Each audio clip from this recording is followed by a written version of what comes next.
I'm Tracy Sable. Tonight on EWTN News Nightly, assassination attempt. As the candidates return to the campaign trail, Florida's governor makes an announcement about Sunday's attempted shooting. Center of the storm. A small town in Ohio is part of a major story. We hear from Springfield Mayor Rob Rue. Warm-up act. During Hispanic Heritage Month, a priest from Mexico tells us about his New Fire initiative.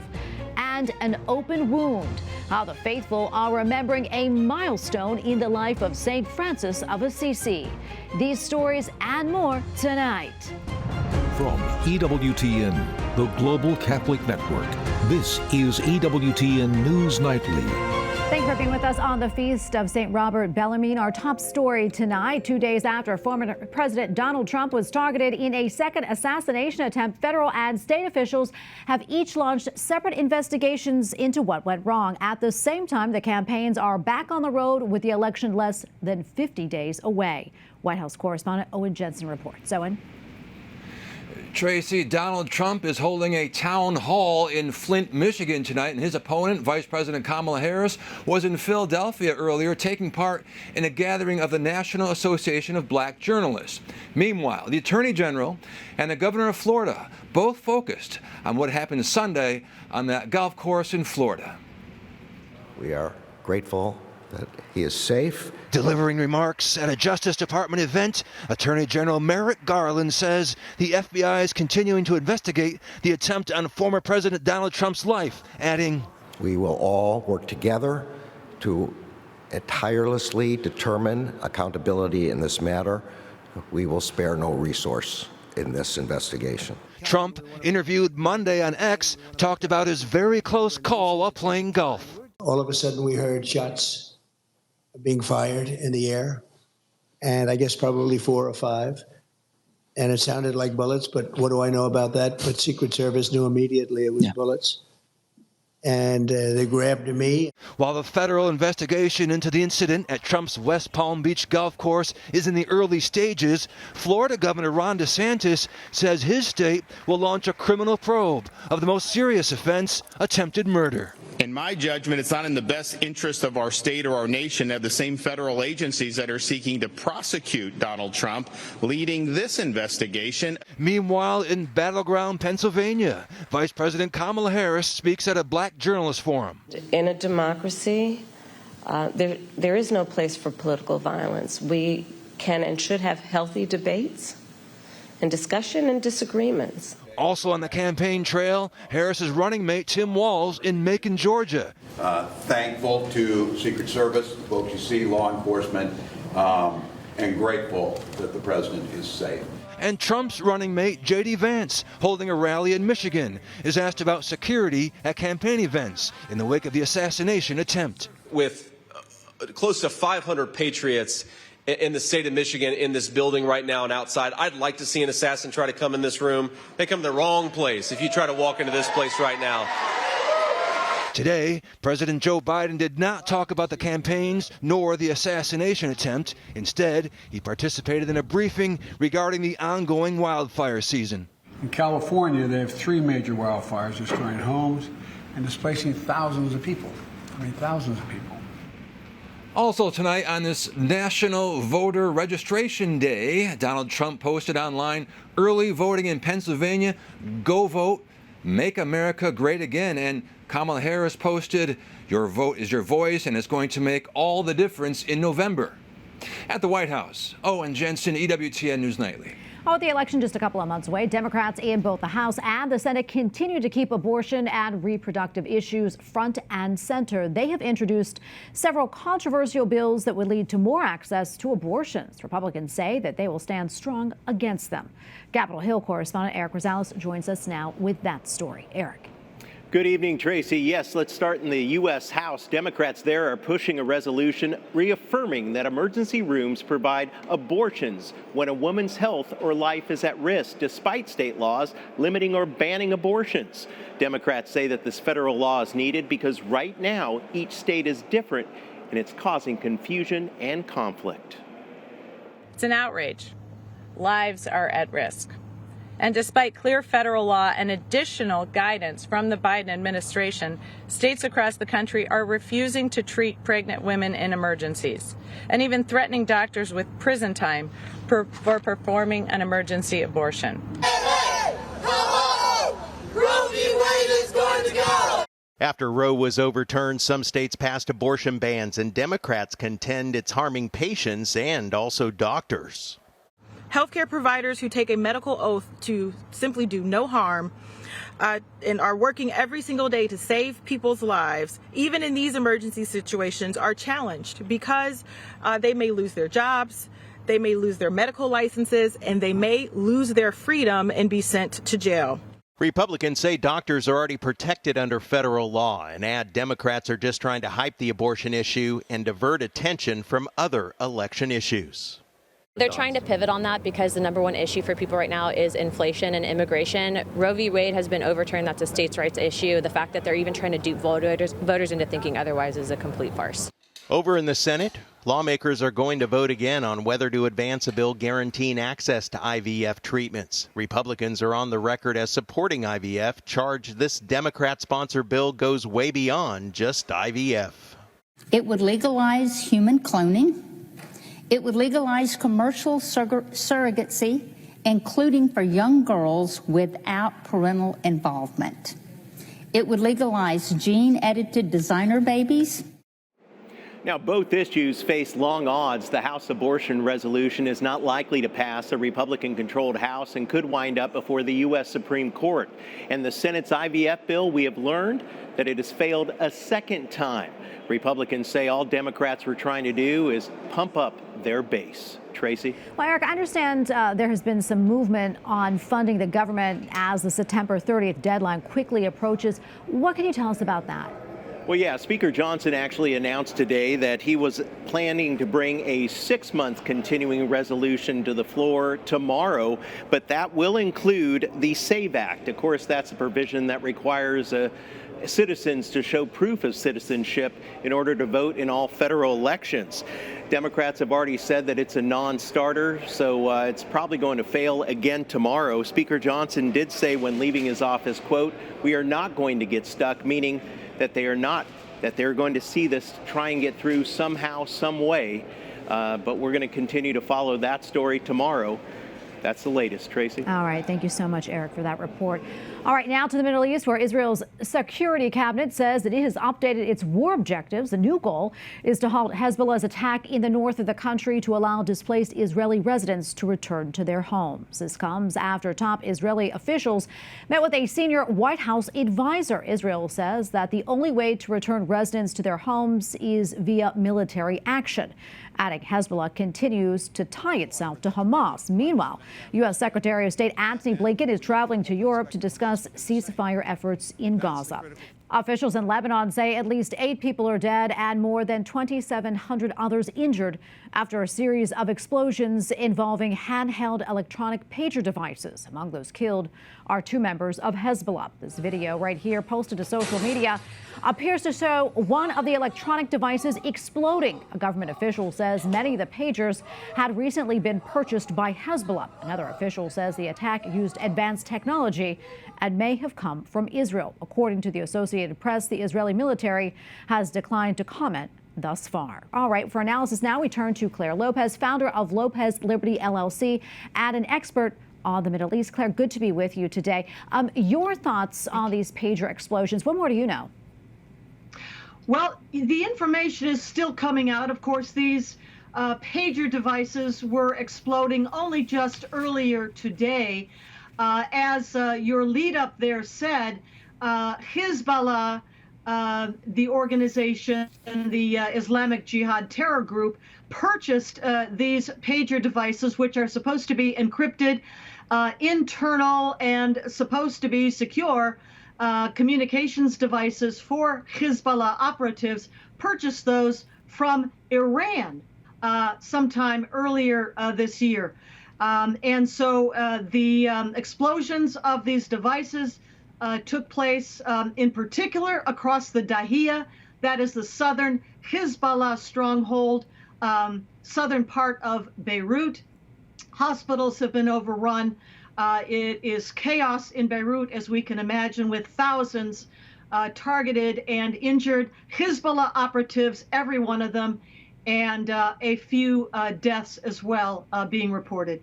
Claire, you know, these days pagers seem rather obsolete since many of us have cell phones. That said, why would members of Hezbollah be using pagers?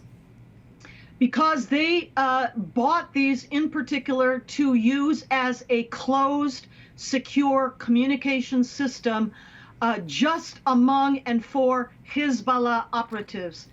This has no other connection as a cell phone might to any broader communications network. It was supposed to be encrypted, closed circle communications just for Hezbollah terror operatives. Do you think this is something that just spontaneously happened, Claire, or does this have signs of a coordinated explosion? Well, it certainly does look coordinated in that the explosions took place more or less simultaneously, as I understand it, earlier today. And the targets, of course, were all Hezbollah Islamic terror operatives. And as we said, Israel has not commented on this yet. That being said, do you expect some sort of retaliation by Hezbollah or Iran? Well, here's the thing. Hezbollah's operatives now, the network, is without secure communications. They depended on these pagers and the secure network they thought that they were for their own internal communications planning, etc. They don't have that anymore now, as well as the fact that the fear that this must have spread among Hezbollah operatives, the Hezbollah organization, right up to the top with the Secretary General Hassan Nasrallah. That fear must be quite something going on among this terror group tonight. Yeah, we'll continue to follow this for sure. Claire, thank you so much for coming. Always great to get your insights. Thank you. Well, the ongoing conflict between Russia and Ukraine has reached a grim milestone. On both sides, there are now roughly 1 million people either dead or injured. Precise casualty figures are unknown as both countries tend to be guarded regarding military losses. The demographic impact is particularly severe for Ukraine with its smaller population. Its birth rate has collapsed to its lowest level. In the first half of this year, around 250,000 deaths were offset by around 87,000 births. And back to the United States, a judge has ordered Sean Diddy Combs to be jailed in his federal sex trafficking case. Music mogul pleaded not guilty to racketeering, conspiracy, and sex trafficking charges. An indictment accuses Combs of engaging in a persistent and pervasive pattern of abuse toward women and other individuals. It also alleges Combs used blackmail and shocking acts of violence to keep his victims in line. Police arrested him last night in New York, roughly 6 months after federal officials raided his homes in Miami and Los Angeles. And we have a lot more still to come here on EWTN News Nightly, including crisis in Central Europe. Officials in Poland react to the worst flooding in years. And the Vatican recognizes a church leader in exile from Nicaragua.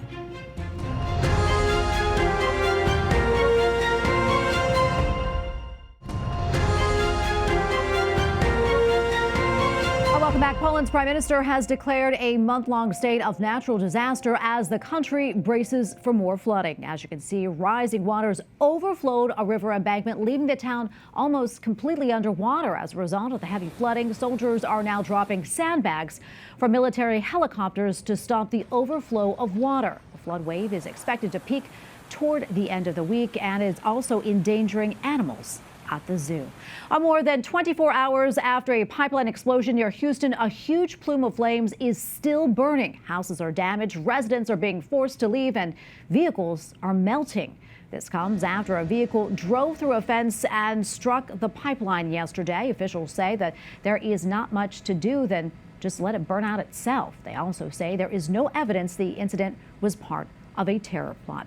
And Springfield, Ohio, schools open today with extra security. This follows a series of threats linked to false claims about Haitian immigrants. Ohio Governor Mike DeWine deployed the state troopers to schools due to the amount of bomb threats. The city has been reeling after former President Trump and his running mate reiterated debunked claims about Haitian immigrants eating pets. One faith leader urged residents to remember their Christian values. The Bible is this is an easy sermon to do because the Bible is very clear on our mandate to stand for people who are oppressed and to love and welcome immigrants. All right, for more, let's bring in Rob Rue, mayor of Springfield, Ohio. Mayor Rue, great to be with you tonight. So what more can you tell us about these bomb threats and the security measures that are now in place at schools? Well, thank you for having me on. We definitely could not feel as secure as we do right now without the assistance from Governor Mike DeWine in the state of Ohio. It was very important because once we learned that the nature of these emails, and once we realized that they were essentially a hoax, we did not want to bow a knee to fear. And the governor was very adamant that we would get our kids back to school and be as safe as possible. And that's why he deployed the resources he did to help us do that. And we appreciate that. Yeah, needless to say, I'm sure it's very disruptive for the students and the faculty at the schools right now. What's the mood in your town? Well, we are a resilient community. We are a community that comes together to work collaboratively to solve problems. Definitely there's, a heightened awareness and a sense of definitely a stress that's been placed in our community. But essentially we still are peaceful. I mean, people are still walking the streets peacefully, still are using our businesses. It's not like we are shut down necessarily. You'll see a lot more law enforcement around our community and some of the state-assisted cameras and towers and things around the community. But we are. It's a stress. There's no doubt about that. It's been a strain. Yeah, and as I mentioned, former President Trump talked about Haitian immigrants eating cats and dogs during the debate last week. I know it's a rumor that's been all over social media, and also something that J.D. Vance, his running mate, said that he heard his constituents, that is, mentioned to him firsthand. Mayor Rue, how did all this get started? Where did it stem from, and what impact is it having on your community? Well, clearly this all started from a social media post done by one with a national microphone, a national platform, and it just trended and started a negative frenzy in our community about a week ago.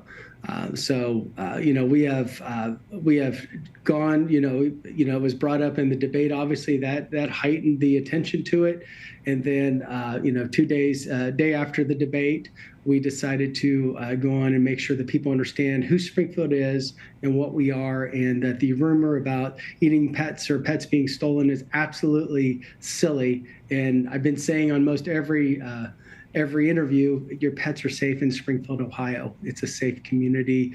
We have concerns, we have crime, we have the same things other communities have. We have stresses, but we are a community that does come together and solve problems. Yeah, we're almost out of time, but tell us a little bit about the Haitian immigrants in Springfield. I know over the past few years you've had a pretty big influx, between 15,000 and 20,000 people.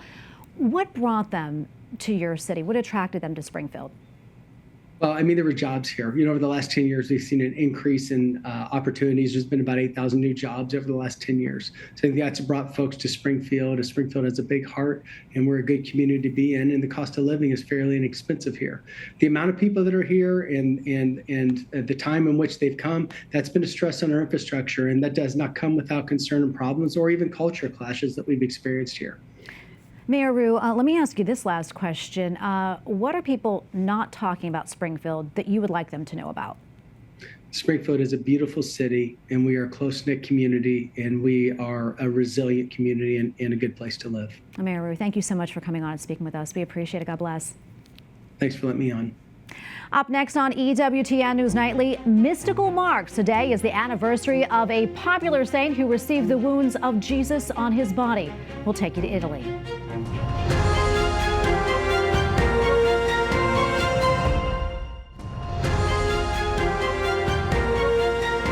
The Vatican says Bishop Rolando Alvarez, who was exiled earlier this year by the Ortega regime, will participate in the upcoming Synod on Synodality. The 57-year-old was picked directly by the Holy Father. He has kept a relatively low profile since being released from prison in Nicaragua earlier this year and exiled to Rome. Bishop Alvarez is a defender of human rights and a fierce critic of the Ortega regime. Since 2018, Nicaragua has closed down Catholic schools and radio stations and placed numerous clergy members in jail. Well, September is Hispanic Heritage Month, and the initiative includes work from several Catholic priests. Father Jorge Albedon launched the New Fire platform back in 2017 as part of outreach to young people in Latin America. The site offers resources to know God, be formed in the truth, and ultimately find happiness. The platform also promotes a comprehensive lifestyle and responds to Pope St. John Paul II's call for a new evangelization. And Father Jorge Albedon joins us now. Father, thank you so much for coming on to speak with us. We appreciate it. So tell us a little bit more about your platform, New Fire, and the impact that it's had so far. Thank you, Tracy. Thank you for having me. Of course. Well, as you said, it started in 2017 with the impulse of John Paul II when if you recall, he used to say that we needed to have new expression, new fire in our evangelization. And I was living in Venezuela back in that time. I'm a missionary, and I was sent there, and I was looking at all these Catholic platforms in the United States and in English, and there were so many good things, Word on Fire, you guys, et cetera, many others. And I thought there's very little for the Hispanic, for the Spanish-speaking world.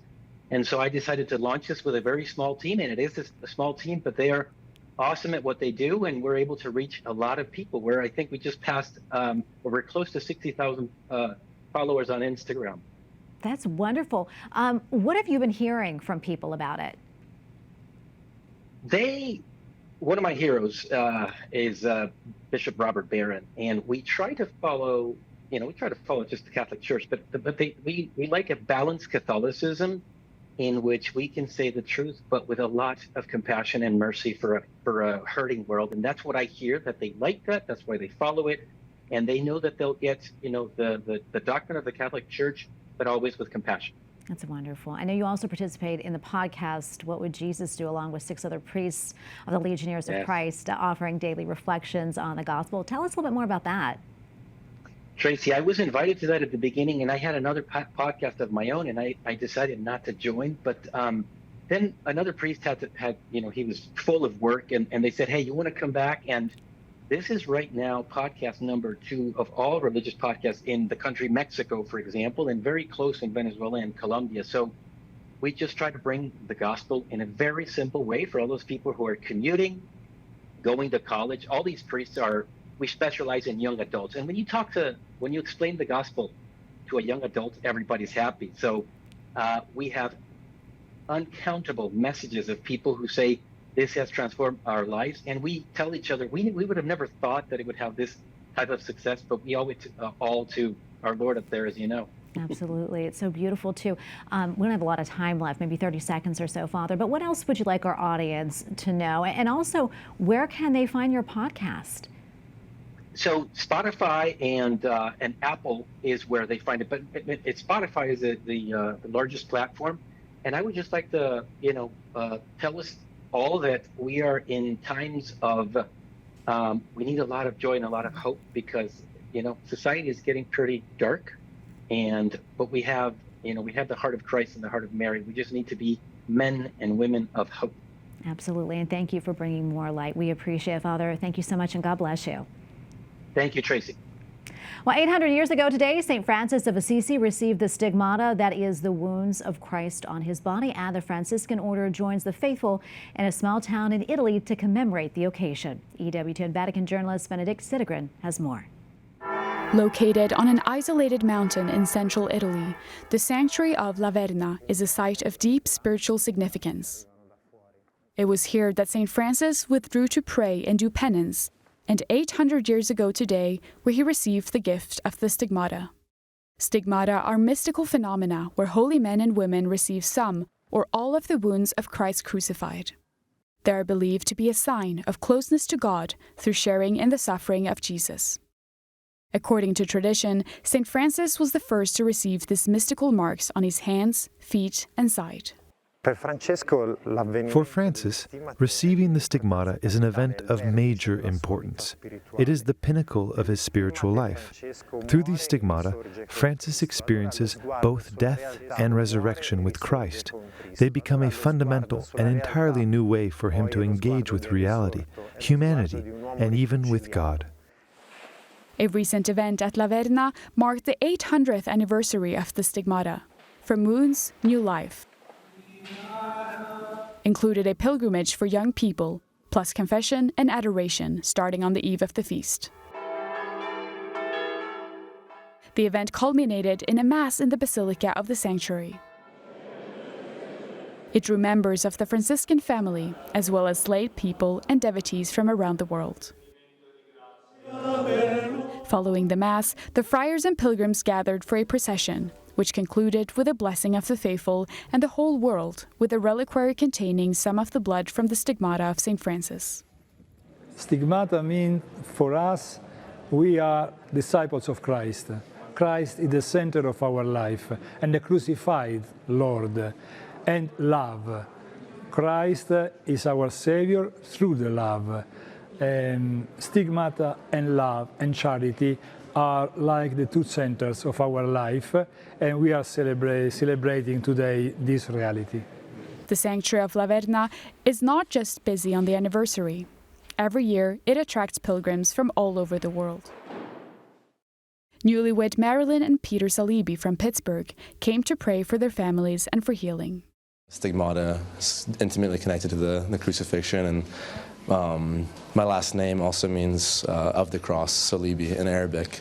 So it's really special to our marriage, just with Marilyn taking that name on. And because when I wanted to be a sister, I asked the Lord that my title could be of the cross. That was like the one thing I wanted, and then I met him when I wasn't called to the religious life, and his last name means of the cross. The event concluded with Vespers, and throughout, it invited all faithful to reflect on the deep encounter between St. Francis and Jesus, and on the saving power of the wounds of Christ. In Rome, Benedict Cedergren, EWTN News Nightly. And we thank you for watching tonight. Remember, you can follow us on social media, Facebook, X, and Instagram at EWTN News Nightly. I'm Tracy Sable. Good night, and God bless.